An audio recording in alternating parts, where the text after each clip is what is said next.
नमस्कार. शौर्य रंगागिरी न्यूजमध्ये सर्व प्रेक्षकांचे हार्दिक स्वागत आहे. जसे की सर्व प्रेक्षकांना माहीत आहे, आपण नवदुर्गा पुरस्कार 2025ने लवकरच अशा कर्तृत्ववान आणि स्वतःमध्ये धाडसी व्यक्तिमत्व ठेवणाऱ्या काही महिलांचा शौर्य सन्मान करणार आहोत. त्यातीलच एक नवदुर्गा आपल्यासोबत आहेत, वैशाली जैन. नमस्कार ताई. नमस्कार. नमस्कार तुम्हा सर्वांनाही. वैशाली ताई ह्या एक वेगळं क्षेत्रात नावलौकिक कमवणाऱ्या धाडसी वृत्तीच्या कर्तृत्ववान महिला आहेत. त्यांचं क्षेत्र आहे चार्टर्ड अकाउंटंट. खूप सुंदर असं क्षेत्र त्यांनी निवडलं आहे. ॲक्च्युली CA म्हटल्यानंतर आपल्याला खूप भीती वाटते किंवा घाबरायला होतं, पण ताईंकडे बघून असं वाटत नाही की आपण त्याच्याकडे बघून घाबरलं पाहिजे.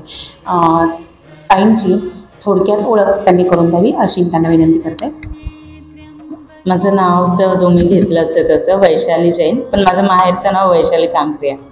मी नाशिकचीच आहे आणि हा सगळा प्रवास माझा नाशिकचाच, म्हणजे जन्मभूमी कर्मभूमी माझी नाशिकच. नाशिक म्हटल्यानंतर खूप छान वाटतं. नाशिक तपोभूमी आहे आणि रामरायांचं सगळ्यात जास्त वास्तव्य आपल्या नाशिक नगरीत झालेलं आहे, त्यामुळे खूप छान वाटतं. नाशिकमध्ये जास्तीत जास्त वास्तव्य आपण केलेलं आहे. ताई, आपलं लहानपण कसं गेलं ह्याबद्दल थोडंसं जाणून घ्यायचं. लहानपणी थोडंसं म्हणजे एक म्हणतात ना की लहानपण खूप छान हवं, तर अगदी छान होतं. आजी आजोबांचा सहवास आणि त्यात मी खूपच जास्त आजी आजोबांवाली. तर आजी आजोबा, मम्मी पप्पा, भाऊ, आम्ही सगळे एकत्रच. तर लहानपणी थोडं फायनान्शियली क्रायसिस होते. त्याच वेळी कुठेतरी काही प्रॉब्लेम्स आले, तेव्हा ठरलं की आयुष्यात काहीतरी करायला लागणार आणि ते करूनच आपण ही गोष्ट पुढे नेऊ शकतो, की ह्या गोष्टींमधून बाहेर निघण्यासाठी एकमेव पर्याय म्हणजे शिक्षण. तर मला माझ्या आईने लहानपणापासून बिंबवलेली गोष्ट की बाळा तू फक्त शिक्षण करशील सगळं छान होतं. बरोबर. मला असं वाटतं ताई की शिक्षण हा आपल्या जगण्याचा पाया आहे. जो व्यक्ती ज्याला व्यवस्थित घडायचा आहे, विकास करायचा आहे, त्याने शिक्षण हे घेतलंच पाहिजे. त्या शिक्षणाच्या जोरावर असं मी इथे पोहोचला. अगदी खरं आहे. म्हणजे त्याचं मार्गदर्शन आई वडील. माझ्या आईला स्वतःला शिक्षणाचे खूप वेळ होता, बट अगदी 1995 वगैरे मध्ये शक्यही नव्हतं तेवढं शिक्षण. तर तरी तिने 10वी केली. तिची 10वी झाली तर तिचं होतं की मी शिकले नाही, पण माझे मुलं दोन्हीही शिकणार. तर मी आज CA आणि माझा भाऊ आज लंडनला शिकतोय. खूपच सुंदर. म्हणजे आईवडिलांच्या संस्कारांची शिदोरी घेऊनच तुम्ही इथपर्यंत पोहोचलेला आहात. ताई, लग्न झालं आहे आणि लग्नानंतरचा प्रवास कसा आहे ते जाणून घ्यायचं होतं. लग्नानंतर सगळ्यात मोठा क्वेश्चन असतो आपल्याला की आता नवीन घरात जाणार, मग माझं शिक्षणाचं काय, माझ्या एवढ्या डिग्रीचं काय, किंवा मला घरी कसं समजून घेतील का. तर माझ्यासाठी मला कधी असं जाणवतच नाही की मी सासरी आली आहे. माझे आई वडील आर सेम. म्हणजे इथे मी कधी म्हणेल ना की आई आज ऑफिसला लेट होईल, त्या हां तू फक्त सांभाळून ये, म्हणजे न सांगता सगळं बनवलेलं असणार, सगळी मदत. म्हणजे कधी असं नाही, म्हणजे बिईंग मी जैन, आमच्याकडे खूप असतं की साडीच नेस, पदरच घे. तर त्यांचं असं राहतं, अरे यार तू नको करू, तू जातो ऑफिसला, मी करून घेईल, मी बघून घेईल. आणि माझ्या नणंदांचा मला खूप जास्त सपोर्ट मिळाला याच्यात. म्हणजे लग्नाच्या पहिलेच कधी फॅमिलीत कोणी ड्रेस वगैरे नव्हता घातला, तर त्यांचं असं होतं की वैशू येणार ना, वैशू ड्रेसच घालणार, कारण तिला ऑफिसला जायचं, ती ऑफिस कंटिन्यू करणार. त्यांचं असं कधीच नाही की नको करूस किंवा काय. तू म्हणजे असं म्हणूयात की आई वडिलांकडनं तुम्ही सासरी आलात, पण तुम्हाला ते वेगळेपण जाणवलंच नाही. कधीच जाणवलं नाही. म्हणजे ऑलवेज सेम आहे. म्हणजे इथे मी पप्पांना पप्पाच म्हणते आणि तेही तसंच मला की बेटा तुला जे हवंय कर. लग्नानंतर ॲक्च्युली मुली, अर्थात ती प्रथाच म्हणूयात की सासू सासऱ्यांना आई वडील समजतात आणि त्यांना आवाजही आई आणि पप्पा या हिशोबाने देतात, परंतु ते त्यांचे आई वडील बनण्याचा प्रयत्न तितकासा होत नाही, किंवा कुठेतरी काहीतरी एक दरी असते, ती राहते. तुमच्याकडे बघून ती वाटत नाही की तुमचे सासू सासरे हे तुमच्या आई वडिलांप्रमाणेच तुम्हाला जीव लावत आहेत, असंच दिसतंय. काही चार्टर्ड अकाउंटंट म्हटलं की खूप मोठी एक प्रोसेस असते की त्या पूर्ण शिक्षणातून आपल्याला प्रवास करावा लागतो. चार्टर्ड अकाउंटंटचा एक प्रवास कसा असतो किंवा प्रोसेस कशी असते? CA म्हणणार तर CA काही खूप अवघड नाही आहे. ही आपली ठरवलेली मानसिकता आहे की CA म्हणजे खूप अभ्यास करणार, 24 तास अभ्यास करणार, असं काही नाही आहे. मी स्वतः म्हणते की मी खूप चंचल आहे, मी एका ठिकाणी नाही बसू शकत खूप वेळ, बट मी केलंच. तर प्रत्येकजण करू शकतो. CA करताना फक्त एक इन्स्टिट्यूटमध्ये आपल्याला रजिस्ट्रेशन करायचं आहे. CPT म्हणून आपली एक्झाम असते. आता ती फाउंडेशन झाली आहे. मी जेव्हा CA झाली तेव्हा CPT होती. फाउंडेशन तुम्हाला क्लिअर करायचं आहे, इंटर क्लिअर करायचं आणि फायनल्स क्लिअर करायचं आहे. या तिन्ही एक्झाम्स तुम्ही क्लिअर झाला की तुम्हाला डिग्री मिळते. पण मग आजकालच्या मुलांचा असा गैरसमज असतो की त्यासाठी कुठलं तरी म्हणजे गणित तज्ज्ञ असावं लागतं किंवा कुठल्या तरी एखाद्या गोष्टीची खूप जास्त माहिती हवी असते. तर तसं काही असतं का?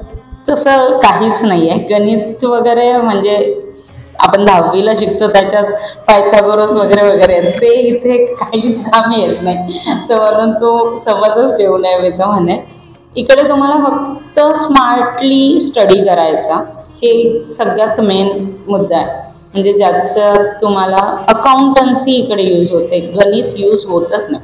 फक्त वजा आणि बेरीज या 2 गोष्टी जरी तुम्हाला येत असाल ना तरी तुम्ही CA होऊ शकतात, कारण तुम्हाला बाकी गणिताचं इथे काम नाही आहे. हे माझं पर्स्पेक्टिव्ह आहे. नक्कीच खूप छान असं उत्तर दिलंय. म्हणजे आताची मुलं जर गणित क्षेत्राकडे कमी आहेत परंतु त्यांना अकाउंटन्सी आवडते, त्यांना बेरीज वजाबाकीमध्ये जास्त खूप छान कल आहे त्यांचा, तर ते CA होण्याचा विचार नक्कीच करू शकतात. ही भीती आपल्या प्रेक्षकांमधील काही पालक असतील किंवा काही विद्यार्थी असतील तर त्यांनी मनातलं काढणं हे ताई सांगताय.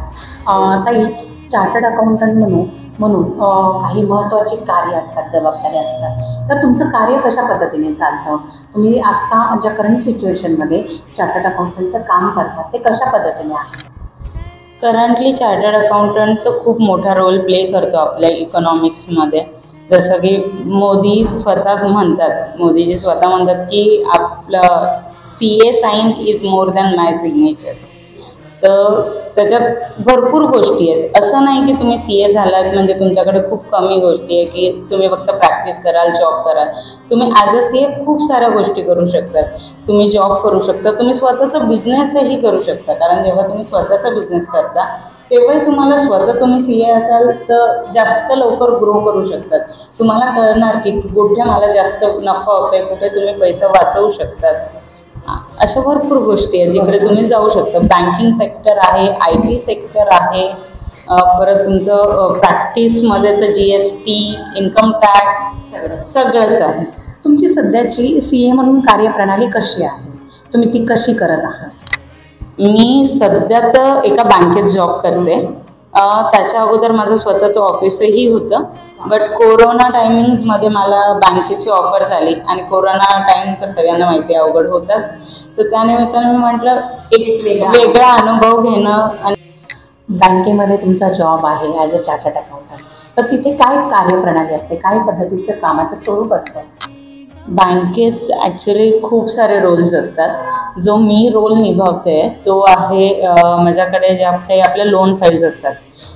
खूप साऱ्या बिझनेसला लोन लागतो, तर लोनसाठी अप्लाय जे करतात त्या फाईल्स माझ्याकडे येतात. ते मी चेक करून त्याचे ताळेबंद किंवा आपलं प्रॉफिट अँड लॉस हे सगळे फायनान्शियल्स चेक करणं, त्याच्यात ज्या काही पॉलिसी नॉर्म्स आहेत, RGI नॉर्म्स आहेत, त्याच्यानुसार आपण त्यांना देऊ शकतो की नाही हे ठरवून मग ते पुढे पास ऑन करणं किंवा सँक्शन करणं डिरेक्टली, ते काम माझं मुद्द्याचं आहे तिकडे. खूप छान पद्धतीचं कार्य, म्हणजे हे असं म्हणूयात आपण की एक जबाबदारीचं काम आहे. आणि ज्यावेळेस तुम्ही ते कॅल्क्युलेशन्स करतात किंवा ती फाईल सँक्शन होण्यामध्ये तुमचा 80% भाग आहे असं म्हणायला काही हरकत नाही. नक्कीच. म्हणजे ते झाल्याच्या नंतर, ते सबमिशन झाल्याच्या नंतरच ते फाईल सँक्शनला जाते. बरोबर.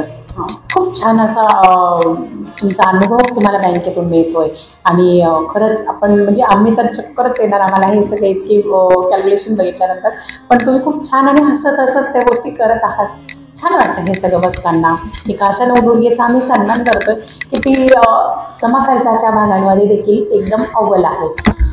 ताई, एक चार्टर्ड अकाउंटंट झाल्यानंतर खूप छान असं फिलिंग येतं, खूप छान वाटतं, एक अभिमान वाटतं, गौरवाची गोष्ट वाटते. तर तुम्ही चार्टर्ड अकाउंटंट झाल्यानंतर तुमच्या जीवनामध्ये काय बदल झाले? एक मोठा बदल जो मला आयुष्यभर कदाचित लक्षातच राहील तो आहे की CA होण्याच्या अगोदर पप्पांना खूप लोक म्हणायचे की अरे मुलगी आहे, शिकून ती सासरी चालले जाईल, तिला शिकवण्यापेक्षा पोरासाठी पैसा वाचव, त्याला शिकव. पण पप्पांनी मला सपोर्ट केला. आईचं तर होताच पहिल्यापासून, तर त्यांनी मला शिकवलं. आणि जे लोक पहिले CA व्हायच्या अगोदर असं म्हणायचं ना, ते CA झाल्यावरच असं त्यांचा बघायचा दृष्टिकोन बदलला. आणि तेच पप्पांना म्हणायचे की ठीक आहे, आज तुझ्याकडे संपत्ती नाही आहे, तू शिक्षणावर लावलीस आणि तुझ्या पोराने ती चीज करून आज तुझे पोरच तुझी संपत्ती आहे. जेव्हा त्यांना मी गर्वाने फिरताना बघते ना, तर माझा जास्त गर्व तर त्यांनाच आहे की मी CA, माझा भाऊ शिकतोय वगैरे. तर ते खूप मोठा चेंज होतो जेव्हा शिक्षणाने तुम्ही पुढे जाता. तेव्हा तुम्हाला कोणाचा सपोर्ट नसतो, ते तुमचं स्वतःचं नॉलेज असतं, ती स्वतःची असते. त्याच्यात खूप मोठ्या लोकांचा दृष्टिकोन पूर्ण बदलतो तुमच्याकडे बघण्याचा. तुम्हाला कोणी कोणत्याही गोष्टीला पहिलं रोकटोक करणार असेल ना, तो नंतर तुम्हाला अरे तुरे करताना विचार करतो, अरे हिच्याशी कसं बोलू. म्हणजे खूप सगळा सन्मान असा मिळतो आणि तो आपल्यालाच नाही तर आपल्या कुटुंबियांना देखील मिळतो. आपल्यापेक्षा जास्त त्यांनाच असते. बरोबर आहे. आणि चार्टर्ड अकाउंटंट झाल्यानंतर मला तर असं वाटतं सगळ्यात जास्त आनंद तुमच्या घरी आई वडिलांना झाला. खूप जास्त आई वडील आणि भाऊ, कारण की भाऊचं काम राहायचं की always he is my protector, नेहमी हेल्पफुल आणि नेहमी सोबत. मला तर असं वाटतं की जे पालक आहेत, ज्यांच्या मुली आहेत किंवा विद्यार्थी आहेत असे की त्यांचे CA होण्यासाठी ते विचार करत असतील, तर त्यामध्ये पालक नक्कीच हे सजेस्ट करतील विद्यार्थ्यांना, आपल्या मुलांना, की तुम्ही चार्टर्ड अकाउंटंट ह्याच्याकडे सकारात्मक दृष्टीने बघा, न घाबरता. तर ताई, चार्टर्ड अकाउंटंट म्हटल्यानंतर खूप सगळे कर असतात, टॅक्सेस, तर त्या संदर्भातलं थोडंसं नॉलेज आमच्या प्रेक्षकांना तुम्ही द्यावं असं मला वाटतं. आणि त्याचबरोबर की काय अशा छोट्या छोट्या टिप्स आहेत की त्या आमच्या प्रेक्षकांना पुढे चालून फायदेशीर ठरतील, अशा टिप्स देखील तुम्ही द्याव्यात अशी मी तुम्हाला रिक्वेस्ट करताय. याच्यात तर भरपूर कर होते पहिले, आता तर मोदीजींनी एकदम इझी केलाय. GST आणि इन्कम टॅक्स या 2 गोष्टी आहेत. मी जे तुम्ही म्हणताय सजेस्ट करा, तर सध्या GST खूप कमी झाला, भरपूर गोष्टींचा GST रेट कन्सिडर झाला आहे. 28वरनं 18 असे भरपूर टक्के आहेत GSTचे जे चेंज झाले आहेत. हे सगळे कर आहेत आता GST आणि इन्कम टॅक्स. तर मेन जे तुम्ही टिप्स म्हणताय, तर मी तर हेच म्हणेल की आता आपण डॉक्युमेंटरी सगळं केलं पाहिजे आणि वेळेवर केलं पाहिजे.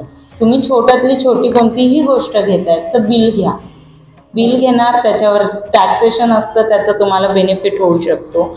आणि दुसरं, तुमच्या इन्व्हेस्टमेंट्स करतायत तेव्हाही तुम्ही काळजी घ्या की तुम्ही इन्व्हेस्टमेंट कशा करतायत, कशा फंड्स यूज करतायत. आणि वेळेवर भरणं त्यात एक महत्त्वाचा मुद्दा, म्हणजे तुम्ही मग कुठेही अडकत नाही. लेट भरलं तर तुमच्यावर दंडात्मक कारवाई होऊ शकते, पेनल्टीज लागतात, पैसेही एक्स्ट्रा जातात आणि डोक्याला ताणही होतो. तर त्याच्यापेक्षा वेळेवर भरा. आणि दुसरं इन्कम टॅक्सचं मेन हे की लोकांमध्ये खूप गैरसमज आहे की ज्याची इन्कम 7 लाखाच्या वर त्यानेच रिटर्न भरलं पाहिजे किंवा ज्याची इन्कम 12 लाखाच्या वर त्याने रिटर्न भरलं पाहिजे. तर असं नाही आहे. ज्यांची इन्कम काही नाही आहे पण त्यांच्या FD आहे किंवा काही इन्व्हेस्टमेंट आहे, त्याच्यावर व्याज मिळतो, ते व्याजावर आपले बँक जे तुम्ही ठेवली FD ते TDS कट करता. तो टॅक्स तुम्ही परतही मागवू शकता, फक्त जर तुम्ही वेळेवर रिटर्न भरलं तरच. म्हणजे त्यांनी खूप सगळ्या सुंदर अशा टिप्स आपल्याला दिलेल्या आहेत. वेळेवर कर भरले पाहिजे, त्यातनं तुम्ही पेनल्टी वाचवू शकता. खूप सुंदर असं छान आपला संवाद टाईमबरोबर चालू आहे. ताई, की तुम्ही चार्टर्ड अकाउंटंट आहात, जॉब करत आहात आणि खूप सुंदर असं एक आम्ही बघतोय की खूप छान नियोजन पण तुम्ही केलेलं आहे. तर हे ताळमेळ कसा साधतात तुम्ही या गोष्टींचा? म्हणजे हा प्रश्न असा आहे की तो तुमच्या उत्तरामुळे कदाचित आपल्या एखाद्या महिलेला छान असं सपोर्ट होईल किंवा काय त्यातनं आपण आणखी छान बेटर काय करता येईल त्याच्याबद्दल काहीतरी माहिती. त्यात एक सगळ्यात मोठा मुद्दा आहे की घरच्यांचा सपोर्ट असणं आणि दुसरं नियोजनबद्ध काम, की पहिलेच तुम्ही डिसाईड करून ठेवलं की उद्या मला काय करायचं आहे. तर तुम्ही एक वेळ ठरवलेली असली तर ते खूप सोपं जातं. ऑफिस घर दोन्ही करणं अजिबात अवघड नाही आहे. फक्त त्याच्यात तुम्हाला तुमच्या ऑफिस कलिग्सचा पण आणि घरच्यांचा पण सपोर्ट असणं खूप महत्त्वाचं आहे. थोडक्यात काय तर आपल्याला एक नियोजनबद्ध काम करण्यासाठी आधीच प्री प्लॅन असणं खूप गरजेचं आहे. खूप छान असं आपलं संवाद झालेला आहे. खास मुलाखत आपल्या प्रेक्षकांना नक्कीच आवडणार. आपल्या प्रेक्षकांना ज्यांनाही कोणाला ही मुलाखत आवडत आहे त्यांनी आपल्या चॅनलला सबस्क्राईब, लाईक आणि कमेंट करायला विसरायचं नाही आहे. ताई, एक स्वप्न असं म्हणतं की तुम्ही चार्टर्ड अकाउंटंट झाला आहात, एक स्वप्न पूर्ण झालं आहे आणि छान तुम्हाला ते वाटतंय, अभिमानास्पद गोष्ट ती वाटते आहे. पण तरी असं वाटतं की हे स्वप्न माझं पूर्ण व्हावं, तर असं काय आहे? स्वप्न म्हणून तर नाही म्हणू शकणार, बट एक आहे की ज्या हिशोबाने मी आज जगते की हसत खेळत माझा पूर्ण परिवार खूप सुंदर मला सपोर्टिव्ह आहे आणि खूप छान जगते. तर हे सगळं सपोर्ट, हे सगळं प्रेम, तुम्हा सगळ्यांचंही प्रेम मला आयुष्यभर लावो आणि त्यात सुंदर माझं आयुष्य राहावं. बरोबर आहे. म्हणजे ताईंनी स्वप्न असं नाही तर एक छान अशी प्रार्थना आपल्या जगदंबेकडे व्यक्त केली आहे. कारण नवरात्र बसले आहेत, घट बसले आहेत, चराचरामध्ये आई जगदंबा वास करते आहे. जे आता ताई बोलल्या आहेत की आम्हाला असं एक हसरं खेळतं कुटुंब माझ्यासोबत नेहमीच असावं, अशी त्यांनी आई जगदंबेकडे प्रार्थना केली आहे. नक्कीच ताई, आई जगदंबा तुमची प्रार्थना नक्कीच ऐकणार आणि तुमच्या या स्वप्नाला एक छान असं वलय देणार आहे आणि हेच कुटुंब तुमच्यासोबत आयुष्यभर असंच असणार आहे. ताई, तुम्हाला पुढच्या तुमच्या सर्व गोष्टींसाठी, तुमच्या यशासाठी, पुढच्या कारकिर्दीसाठी शौर्य रंगाने टीमच्या वतीने खूप खूप शुभेच्छा आणि तुमच्या भावी उदंड आयुष्यासाठी, निरोगी आयुष्यासाठी तुम्हाला खूप खूप शुभेच्छा आहेत. आपल्या नवदुर्गा 2025साठीचं हे आपलं आग्रहाचं आमंत्रण तुम्ही आमच्याकडनं स्वीकारावं अशी तुम्हाला विनंती करते. धन्यवाद. थँक्यू. तुम्ही आलात आणि तुम्ही माझं सिलेक्शन केलं त्याच्यासाठी तुमची खूप खूप आभारी. आणि सर्व प्रेक्षकांना मी नक्कीच विनंती करेल की लाईक, कमेंट नक्कीच करा, कारण एका महिलेला आपण सपोर्ट करणं खरंच खूप गरजेचं आहे. थँक्यू. थँक्यू सो मच ताई.